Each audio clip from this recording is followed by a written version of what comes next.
Hello friends, welcome to my channel everyday છાયા.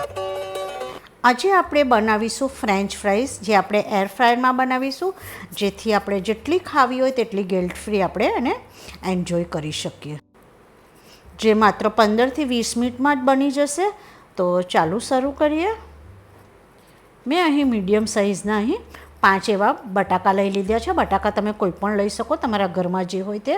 હવે એને સારી રીતે મેં ધોઈ લીધા છે અને એના પરથી આવી રીતે પોટેટો પીલરથી આપણે એના છોટલા હટાવી દઈશું.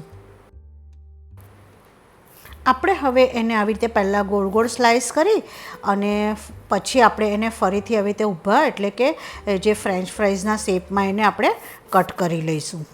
આપણે બધી જ ફ્રેન્ચ ફ્રાઈઝને એક જ સાઇઝમાં કટ કરીશું, જેથી બધી ઇવનલી કૂક થાય.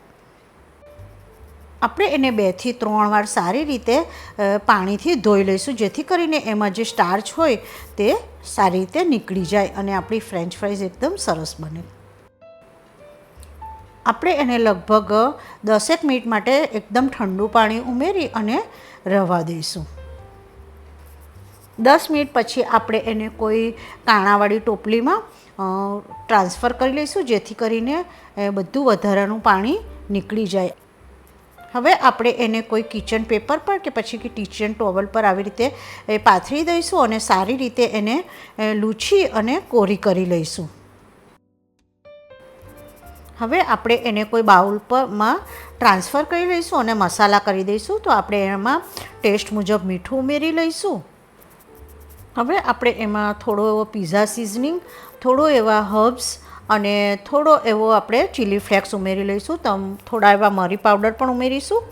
તમે ફક્ત મરી પાવડર અને મીઠુંનો પણ ઉપયોગ કરી શકો અને ચીલી ફ્લેક્સની જગ્યાએ લાલ મરચુંનો ઉપયોગ કરી શકો. હવે આપણે એના પર થોડું એવું ઓઇલ સ્પ્રિંકલ કરી લઈશું અને આપણે એને બરાબર હાથથી એકદમ સારી રીતે મિક્સ કરી લઈશું, જેથી ઓઇલ અને મસાલા પોટેટો પર બરાબર સ્ટીક થઈ જાય.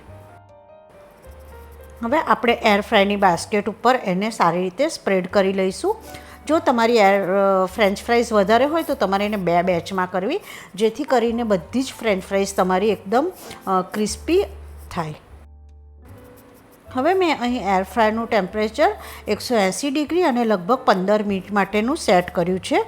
આપણે વચ્ચે લગભગ 7 થી 8 મિનિટ થાય એટલે ફરીથી એકવાર બાસ્કેટને ખોલી અને એને આપણે સારી રીતે ઉપર નીચે કરી લઈશું, જેથી આપણી ફ્રેન્ચ ફ્રાઈઝ બધી જ ઉપર નીચેથી બધી સાઈડથી ઇવનલી કૂક થાય. આપણે 15 મિનિટ પછી જોઈશું તો આપણી ફ્રેન્ચ ફ્રાઈઝ એકદમ સરસ રીતે કૂક થઈ ગઈ છે. એનો કલર પણ તમે જોઈ શકો, ઉપરથી એકદમ ક્રિસ્પી થઈ છે અને અંદરથી એકદમ સોફ્ટ એવી થઈ છે. તો હવે આપણે એને એરફ્રાયરના બાસ્કેટમાંથી કોઈ પ્લેટમાં ટ્રાન્સફર કરી લઈશું. તમે તેને ગરમા ગરમ ટોમેટો કેચઅપ જોડે એન્જોય કરી શકો.